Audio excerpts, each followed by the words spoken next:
ಹೆಸರಿಗೆ ಧರ್ಮಸ್ಥಳದ ಸಂಘ, ಆದರೆ ಧರ್ಮದ ಕೆಲಸವೇ ಇಲ್ಲ. ಬಡವರಿಗೆ ಕೊಟ್ಟ ಸಾಲಕ್ಕೆ 40% ಬಡ್ಡಿ ವಸೂಲಿ ಮಾಡ್ತಿದೆ. ಹೆಸರಿಗಷ್ಟೇ ಇದು ಧರ್ಮಸ್ಥಳ ಸಂಘ, ಆದರೆ ಇಲ್ಲಿ ಆಗ್ತಾ ಇಲ್ಲ ಧರ್ಮದ ಕೆಲಸ. ಬಡವರಿಗೆ ಕೊಟ್ಟ ಸಾಲಕ್ಕೆ 40% ಬಡ್ಡಿಯನ್ನು ವಸೂಲಿ ಮಾಡಲಾಗ್ತದೆ.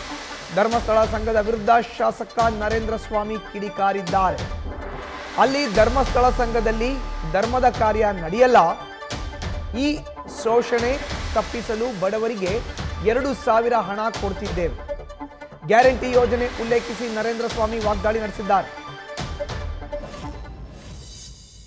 ಮಂಜುನಾಥ ನೆಪ್ಕೊಂಡಿದ್ದೀರಿ ನೀವು. ಸಂಘದ ಹೆಸರು ಧರ್ಮಸ್ಥಳದ್ದು, ಆದ್ರೆ ಅಲ್ಲಿ ಧರ್ಮದ ಕೆಲಸ ನಡೀತೇ ಇಲ್ಲ. ಮಂಜುನಾಥ ನೆಪ್ಕೊಂಡಿದ್ದೀರಿ ನೀವು. ಸಂಘದ ಹೆಸರು ಧರ್ಮಸ್ಥಳದ್ದು, ಆದ್ರೆ ಅಲ್ಲಿ ಧರ್ಮದ ಕೆಲಸ ನಡೀತೇ ಇಲ್ಲ. ಮಂಜುನಾಥ ನೆಪ್ಕೊಂಡಿದ್ದೀರಿ ನೀವು. ಸಂಘದ ಹೆಸರು ಧರ್ಮಸ್ಥಳದ್ದು, ಆದ್ರೆ ಅಲ್ಲಿ ಧರ್ಮದ ಕೆಲಸ ನಡೀತೇ ಇಲ್ಲ. ಮಂಜುನಾಥ ನೆಪ್ಕೊಂಡಿದ್ದೀರಿ ನೀವು.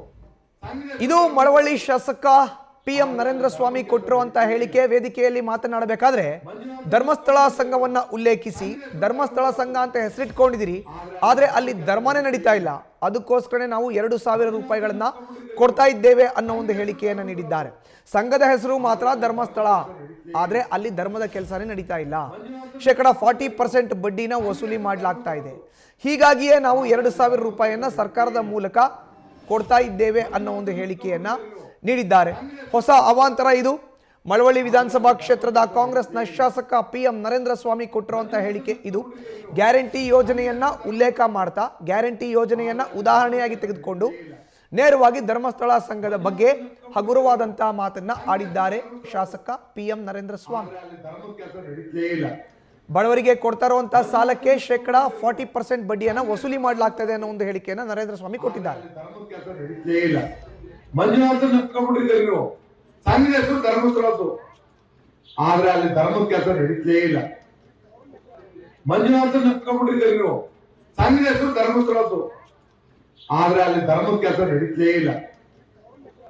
ಮಂಜುನಾಥ ನೆಪ್ಕೊಂಡಿದ್ದೀರಿ ನೀವು. ಸಂಘದ ಹೆಸರು ಧರ್ಮಸ್ಥಳದ್ದು, ಆದ್ರೆ ಅಲ್ಲಿ ಧರ್ಮದ ಕೆಲಸ ನಡೀತೇ ಇಲ್ಲ.